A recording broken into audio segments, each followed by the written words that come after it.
Bienvenue sur la chaîne JFR 900, je suis ravi de vous retrouver aujourd'hui pour une nouvelle vidéo. Cette vidéo est un petit peu spéciale, ce n'est pas la revue d'un drone, pas du tout. Mais j'ai quand même voulu faire cette revue sur la chaîne principale et pas sur l'autre. Donc sur ma chaîne je fais parfois des revues de caméra, donc là je vais vous présenter une caméra, mais c'est une caméra un peu spéciale puisque c'est ce qu'on appelle une dashcam. Alors pour ceux qui ne connaissent pas ce que c'est qu'une dashcam, donc là peut-être que je m'adresse aux personnes un peu âgées comme moi, eh bien une dashcam c'est tout simplement une caméra qui va se mettre dans la voiture, tout simplement. Les dashcams existent depuis déjà pas mal de temps, mais moi personnellement je découvre ces produits, je ne connais pas. J'ai contacté cette marque, et cette marque c'est Vantrue. Je leur ai dit que j'étais intéressé pour faire la revue d'une dashcam, et ils ont accepté. Donc j'ai été très agréablement surpris d'ailleurs qu'ils me proposent cette dashcam. Donc cette dashcam c'est la Vantrue Nexus 4 Pro. Donc on a des versions inférieures bien entendu. Et maintenant on a des versions supérieures à celle-ci, la N5.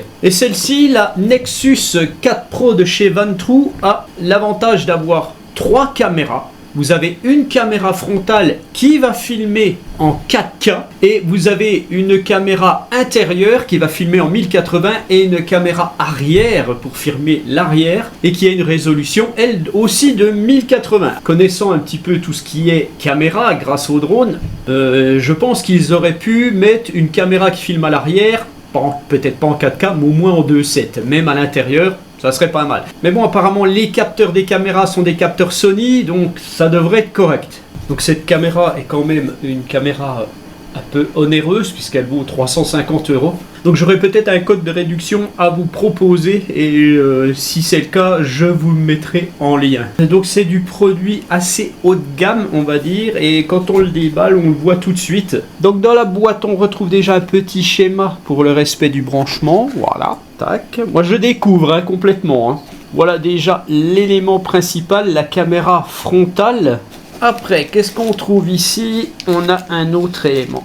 Ici, voilà. Donc ça, c'est une autre caméra qui va venir se brancher dessus. Deux choses, plein de choses.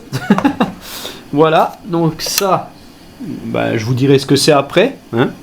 Ici, on retrouve le socle pour coller la caméra au pare-brise. Ici, on retrouve la prise pour brancher sur l'allume-cigare avec un port USB. Voilà, avec un très très grand câble, puisque ces caméras, une fois que vous les installez dans votre voiture, elles doivent rester à demeure en théorie, donc vous devez pouvoir cacher les câbles partout. Donc il faut des très grands câbles. Voilà, là on a des petits patchs autocollants. Ici, on retrouve un très très grand câble, bien entendu encore une fois. Ça, à mon avis, ça va être pour relier pour ce qui va à l'arrière de la voiture, la caméra arrière. Plus un câble USB, USB-C. Voilà, là, il n'y a plus rien. Et puis, donc, la notice qu'on voit ici. Donc, il y a du français. On a aussi des petites lingettes pour nettoyer les objectifs. Franchement, il y a tout.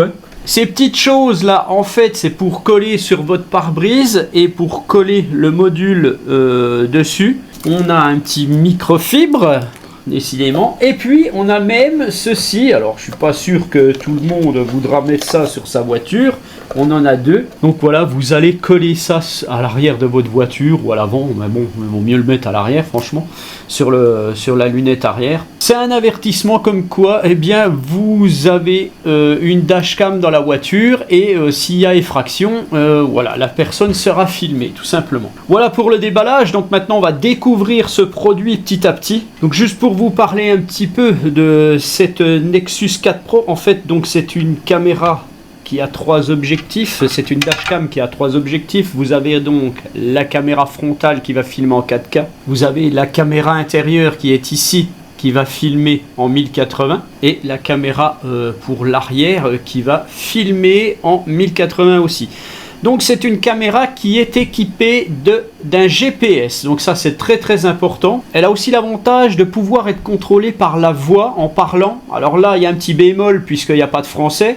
Cette dashcam permet l'enregistrement de ce qu'elle voit en fait, et vous pouvez y installer une carte micro SD de 512 GB, ce qui est vraiment pas mal. Donc les FOV des caméras, donc le champ de vision pour la caméra frontale est de 155 degrés, la caméra intérieure 160 et la caméra arrière 165. Bien entendu, elle a une détection de collision, c'est-à-dire que s'il y a une collision, elle va enregistrer. Donc je pense que c'est assez complet à ce niveau-là. Le module principal a un écran de 3,19 pouces. C'est un beau bébé quand même, c'est assez gros. Sur la caméra frontale, bon je vous envoie plein d'infos comme ça, mais sur la caméra frontale, on a la possibilité de mettre un filtre CPL pour éviter les reflets. Donc ça, je pense, il n'est pas fourni avec, mais je pense que personnellement, j'en mettrai un. Le capteur de la caméra frontale est un Sony Starvis 2 IMX 678.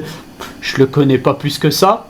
Et vous avez bien entendu l'image en HDR. Donc ça doit être assez sympa. Donc bien entendu, de nuit, ça filme aussi. Vous avez de l'infrarouge sur la caméra intérieure d'ailleurs, puisque c'est celle-là qui en a le plus besoin dans l'habitacle. Le mode nuit, ça va s'activer directement en fonction de la luminosité. Pour le module arrière, on a un 2 mégapixels Sony Starvis.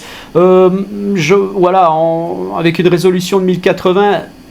Elle est un peu limite, je pense, cette petite caméra. Bon, on verra, peut-être qu'elle a de très bons résultats. Mais franchement, elle est un petit peu limite. C'est un peu dommage. Bien entendu, sur la caméra arrière, vous avez aussi le système de vision de nuit qui est intégré. Donc là, ce que je vais faire, je vais commencer de l'assembler parce que j'y connais absolument que dalle.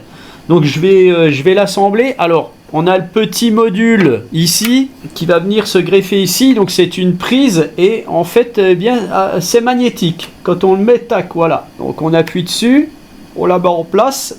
Et là, on a déjà un petit patch autocollant, donc pour mettre sur le pare-brise. C'est un système de rotation sur rotule, voilà, tout simplement. Donc, si on veut l'enlever, la dashcam, eh bien, on a juste à tirer dessus. Voilà, tout simplement, ça reste. Et vous pouvez enlever votre dashcam comme vous voulez. Pendant que j'y pense, le GPS embarqué dans la caméra donc sera relié à l'application et vous verrez en direct où vous allez en fait au final. Vous avez vraiment un suivi GPS. Donc ça c'est très très bien parce que en fait au final c'est un produit multifonction. Cette dashcam ne craint pas la température. Elle peut fonctionner parfaitement entre moins 20 à plus 60 degrés. Donc voilà, 60 degrés quand l'habitacle de la voiture est chaud. Généralement, ça ne va pas au-delà de 60 degrés, sinon on commence à avoir des problèmes. L'application de la caméra est disponible sur Android, sur iOS, mais aussi sur PC, sur Windows, sur Mac aussi, avec des petits QR codes qui sont dans la notice. Donc on continue l'assemblage. Donc il faut relier la caméra arrière à l'aide du grand câble USB-C ici. Donc là je vous le montre comme ça, mais moi je l'installerai dans ma voiture. Donc la suite de la vidéo qui se passera dans la voiture, bien entendu je n'aurai pas passé les câbles, je les aurais laissés comme ça à l'arrache, tout simplement parce que je ne sais pas dans quelle voiture cette dashcam finira. On a donc ici l'USB-C, voilà, j'ai relié la caméra au câble, je relie le câble donc au-dessus de la caméra. Ah, là c'est un peu spécial je trouve, oui, parce qu'on doit passer au-dessus des garnitures et tout. Voilà, on va faire ça comme ça. Puis on a celui-ci donc qui est la prise pour relier, pour avoir l'énergie pour la caméra, voilà, tac. Et ça se branche à ce petit module là, celui qui est sur le pare-brise, et on branche ça sur la voiture. Donc avant de la mettre en fonction, on va mettre la carte micro SD. Alors là, vous avez le bouton d'allumage qui est ici. Là, en fait, c'est magnétique. Et tac, vous levez ça et vous mettez la carte micro SD à l'intérieur ici. Donc je vais en mettre une. Voilà, tac, on l'insère dedans. Et puis on va l'allumer. Alors je vais quand même enlever les petits papiers là, sinon ça va pas être terrible. Donc pour pouvoir la faire fonctionner, bien entendu, je l'ai branché à un port USB puisque c'est une sortie 5 volts. Donc ça la met en route directement en fait. Sinon vous appuyez brièvement sur le bouton orange, elle va se mettre en route. Donc on va régler à l'aide des boutons ci-dessous la langue. Donc on voit il y a des petites, là il y a OK, les petites flèches et tout, ça correspond au bouton ci-dessous. Donc on va sélectionner le français, on fait OK, tac. Après, on a le fuseau horaire. Tac. On va régler donc, bien entendu, le jour, mois et l'année. Donc on fait OK.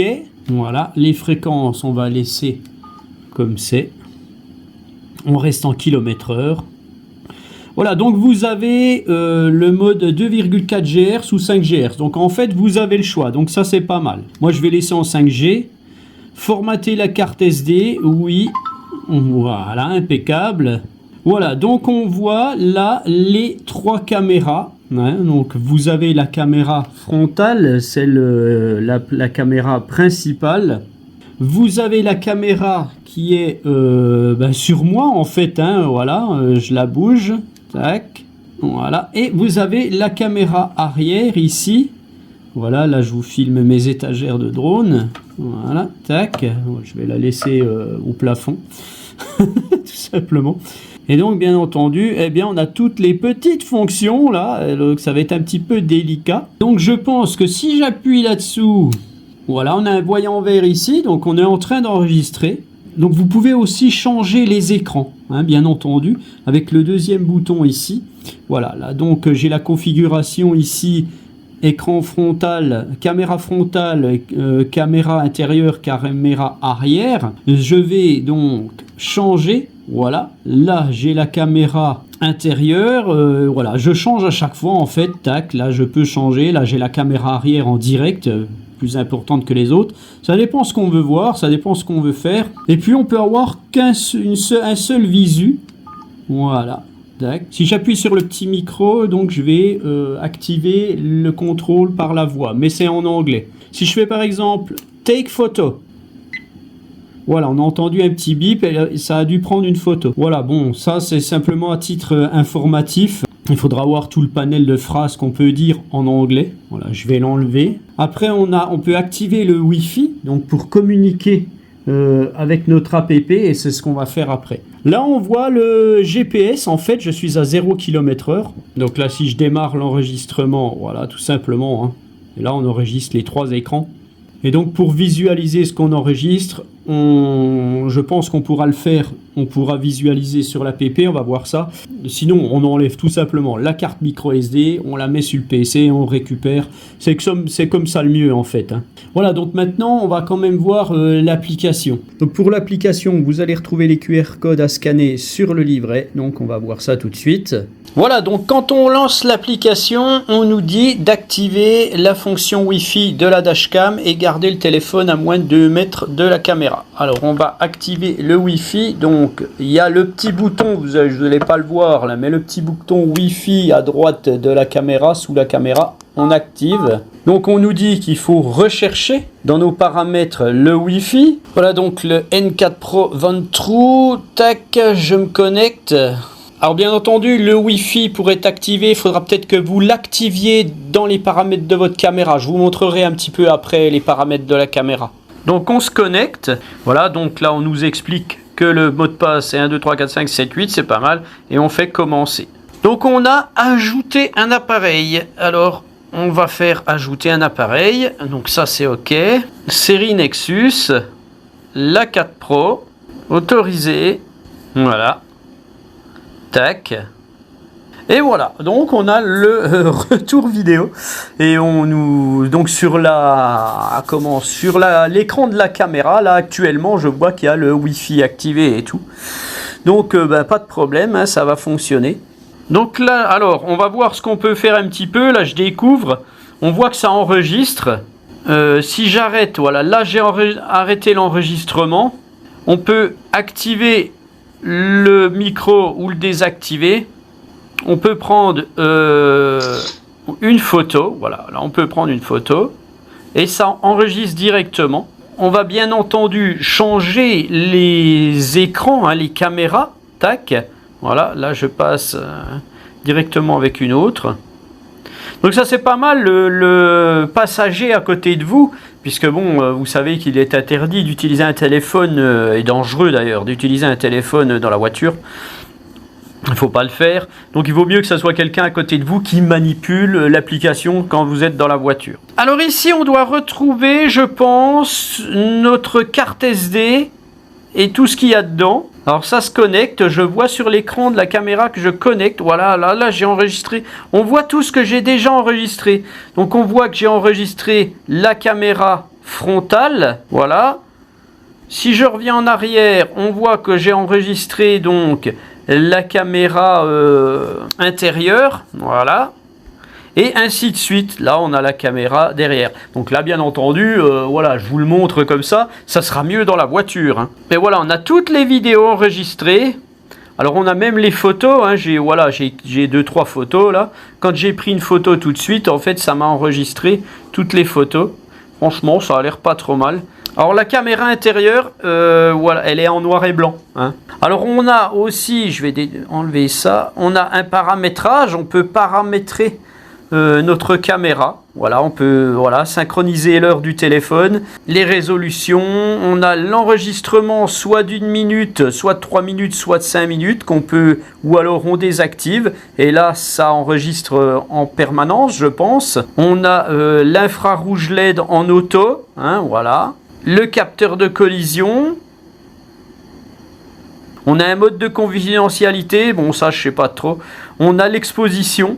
Ouais, on peut régler un peu l'exposition manuellement, c'est pas mal. Surtout pour l'intérieur. On a le mode HDR avant, cabine arrière, donc on peut l'arrêter. La rotation de l'écran, hein, on fait comme on veut en fait. Le mode miroir, pareil. Hein. Alors on peut saisir la plaque d'immatriculation hein, si on veut. On a aussi le nombre d'images par seconde que l'on peut sélectionner. Donc on a la détection de collision qu'on peut activer, donc on a un indice de sensibilité. On a parking à faible luminosité, ça je vais le mettre. Statistiques de kilométrage, je le laisse. Le GPS, je le laisse. L'unité de vitesse en km/h. Mot de passe Wi-Fi, vous pouvez le changer, je suppose. Hein, voilà. Formater la carte SD, enfin voilà. Rappel de formatage, les écrans qui s'éteignent automatiquement si on veut ou pas. La luminosité de l'écran en auto ou pas. Le volume du son. Voilà, tiens, je vais le mettre à 3, moi. L'infosystème, donc, c'est les infos sur le firmware. Donc, si vous voulez mettre à jour votre caméra, ça, je vais le faire. Vous allez sur le site Vantrue et puis vous allez télécharger sur la carte micro SD le logiciel mis à jour et vous allez réinsérer la carte SD. Et à ce moment-là, je pense que la caméra se mettra à jour. Voilà, et vous aussi, vous avez les paramètres par défaut si vous voulez. Voilà, bref, on est vraiment pas mal. Donc là, je reviens sur l'écran. Donc voilà, comme je vous le disais, le firmware de la Nexus 4 Pro peut se mettre à jour. Donc il faut aller sur le site vantrue.com /fr hein, à la rigueur. Et vous allez avoir, vous pourrez avoir l'option française. Donc vous cherchez la Nexus 4 Pro, vous allez sur support et vous allez sur service après-vente.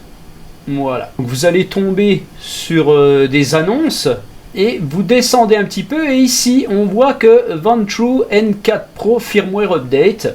Donc ça veut dire que il y a une mise à jour du firmware de la N4 Pro. Donc on va dessus. Et on a le centre de téléchargement ici, donc on va aller dessus, voilà, tac. Et on va télécharger le firmware qui a été mis à jour le 15 janvier 2024, donc c'est très très récent.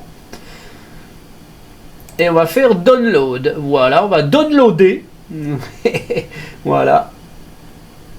Et donc je retrouve mon fichier dans mon dossier de téléchargement et ce fichier bin, eh bien je vais le mettre dans la carte micro SD de la caméra. Donc voilà, je prends mon fichier, je le mets dans ma carte SD, voilà, et je vais tout simplement maintenant insérer la SD dans la caméra. Donc j'insère la carte micro SD dans la caméra. Voilà, tac. Je vais donc réalimenter la caméra qui devrait se mettre en route toute seule. Et on va voir ce qui va se passer. Firmware updating. Voilà, c'est tout simple. Il y a quasiment rien à faire. On laisse faire. Et comme ça, on aura la mise à jour. Donc généralement, ces mises à jour servent à résoudre des bugs, des choses comme ça. Voilà, firmware update, voilà, vent true, elle s'allume. Donc ce que je vous conseille généralement, alors voilà, là il faut tout que je reparamètre en fait.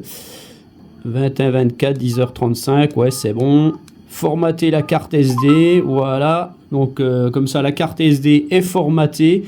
Et voilà, vous n'avez plus de problème. C'est mieux en fait de formater le firmware qu'il y a sur votre carte, parce que de toute façon il est installé dans la carte mère de la caméra, donc vous n'en avez plus besoin sur la carte SD. Voilà, donc là ben, j'enregistre, ça enregistre direct en fait au final, hein, je vais l'arrêter. Et maintenant, je vais vous montrer sur la caméra un petit peu, et bien tout simplement le petit paramétrage aussi qu'on peut faire sur la caméra. Donc sur notre caméra, dessous, vous avez ici le petit bouton Wi-Fi pour désactiver ou activer le Wi-Fi. Donc il faudra vous reporter au manuel hein, pour voir si c'est un appui long, un appui court, tout ça. Et puis on va dans les paramètres, voilà. Donc on peut faire paramètres vidéo, donc on va voir déjà ce que ça donne. La résolution, donc on peut changer la résolution, voilà, par exemple, voilà, on peut parfaitement tout changer en fonction de ce que ça propose. Voilà, je vais aller sur, alors on sert des petits, pour naviguer, hein, on sert des petits boutons dessous, hein.